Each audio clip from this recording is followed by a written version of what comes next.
अब देखो ध्यान से यहाँ, इतना हम लोग प्रूफ तो देख लिए, अब देखो ध्यान से यहाँ, तो वर्क एनर्जी थ्योरम प्रॉब्लम बनाने के लिए हम बता रहे हैं, ध्यान से देखो। वर्क एनर्जी थ्योरम क्या करता है, स्टेटमेंट क्या है, statement total work done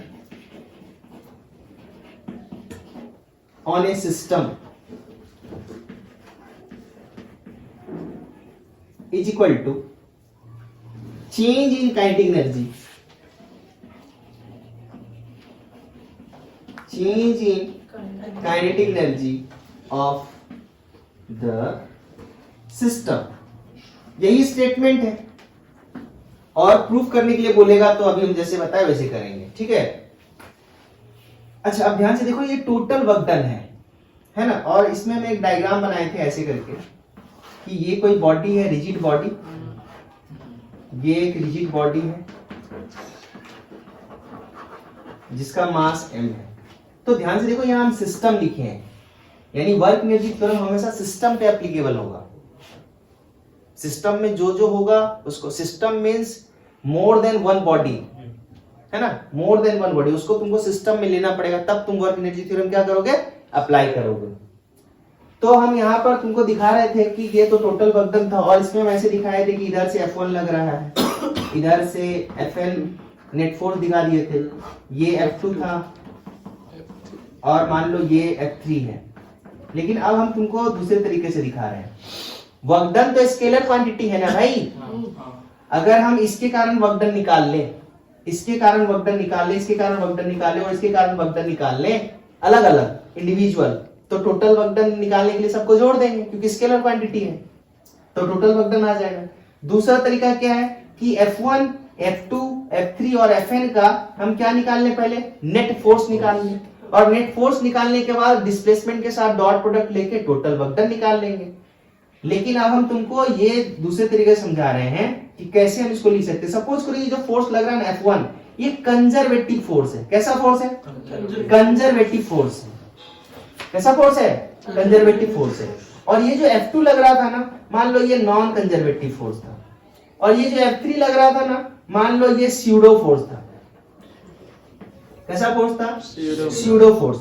laws of motion में पढ़े हम लोग स्यूडो फोर्स। और ये जो Fn है ना, कोई दूसरा एक्सटर्नल फोर्स है, ये कोई भी एक्सटर्नल फोर्स है। ये क्या है, कोई भी एक्सटर्नल फोर्स है, एक्सटर्नली एक्ट कर रहा है मतलब, ठीक है।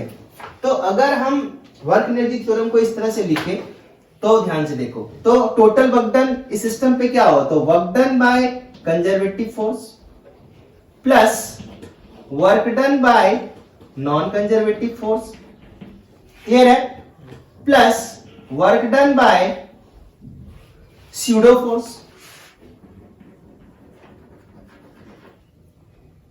Plus work done by F external. यही तो है टोटल वर्क डन। अगर कंजर्वेटिव फोर्स एक्ट कर रहा है, नॉन कंजर्वेटिव फोर्स एक्ट कर रहा है, स्यूडो फोर्स एक्ट कर रहा है, एक्सटर्नल फोर्स एक्ट कर रहा है, जो भी फोर्स एक्ट कर रहा था, हम सब फोर्स के कारण इंडिविजुअल वर्क डन निकाले और सबको हम क्या कर दिए, स्केलर सम कर दिए, तो टोटल वर्क डन पता चलेगा। तो इतना इज इक्वल टू क्या होगा, change in kinetic energy is equal to, ये total work done on this system है, इज इक्वल टू क्या होगा, चेंज इन काइनेटिक एनर्जी। कहने का मतलब kinetic energy final minus kinetic energy initial. क्या ये बात समझ में आई? अब ध्यान से देखो, ये पूरा बॉक्स में बंद कर दिए, यही है तुम्हारा क्या, वर्क एनर्जी थ्योरम। ये हम दूसरे तरीके से रिप्रेजेंट किए, क्यों, क्योंकि ये रिप्रेजेंटेशन यूज होगा प्रॉब्लम बनाने में। और इसी का अल्टरनेट रिप्रेजेंटेशन क्या था, इंटीग्रेशन ए से बी हम ले गए थे F net dot D R, ये टोटल वर्क डन है, ध्यान से देखो, इज इक्वल टू के kinetic energy final minus kinetic energy initial. समझ रहा बात? तो हम यही लेफ्ट हैंड साइड को इस तरह से लिख के दिखाए हैं। ये total work done bye all the forces है, पहले एफ नेट निकाल लिए, फिर डॉट लेंगे डी आर के साथ, ये टोटल वर्क डन दे रहा है, ये भी टोटल वर्क डन दे रहा है, लेकिन इसमें हम क्या किए, अलग अलग फोर्स के कारण वर्क डन निकाल लिए और सबको क्या कर दिए, स्केलर सम कर दिए, तो टोटल वर्क डन आ गया, इक्वल टू क्या हो गया, चेंज इन काइनेटिक एनर्जी। तो ये लेफ्ट हैंड साइड और ये वाला लेफ्ट हैंड साइड इक्विवेलेंट है। क्या बात समझ में आ रहा है? और राइट हैंड साइड में तो तुमको एक जैसा दिख ही रहा है ना।